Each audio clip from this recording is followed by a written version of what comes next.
The WrestleMania 42 වලදී අපි දැක්කා CM Punk ඩිෆීට් කළා Roman Reigns new world heavyweight champion වෙනවා. ඉතින් අද අපි කතා කරමු මේ title run එක මොන වගේ වේද මොන වගේ opponentලා Roman face කරාවිද කියලා. මේ title run එකේදී. World Heavyweight Championship run එකේ future ගැන කතා කරොත් මට හිතෙන්නේ අපි කලින් දැක්ක long title run එකක් අපිට බලා ගන්න හම්බෙයි කියලා මේ World Heavyweight Championship reign එකේදී. මට හිතෙනවා මාස 4ක් 6ක් වගේ අතර කාලයක් අපිට මේ championship run එක බලා ගන්න හම්බෙයි. හැබැයි මේකේ ගොඩක් අපිට title defenses appearances වගේ දේවල් බලා ගන්න හම්බෙයි.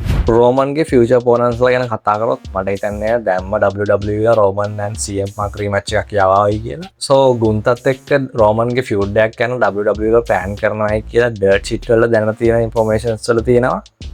So මේක ටිකක් interesting වෙයි. මොකද ගුන්ත career කියලා and Roman Reigns කියන්නේ star powers කියන ලොකු superstar කෙනෙක් නිසා. තව රෝමන්ගේ future opponent කෙනෙක් වෙන්න potential එකක් තියෙන superstar කෙනෙක් තමයි ඔබාෆෙමි.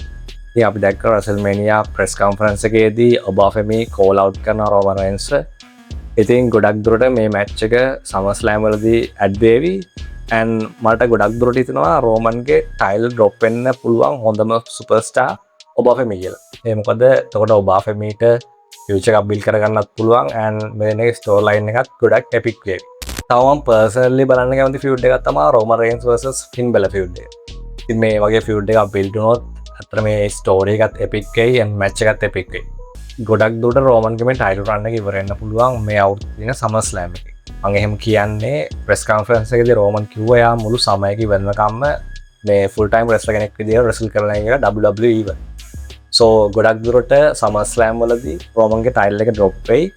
මට හිතෙන්නේ ඔබාෆෙමි drop වෙයි කියලා. ඉතින් අපි බලමු.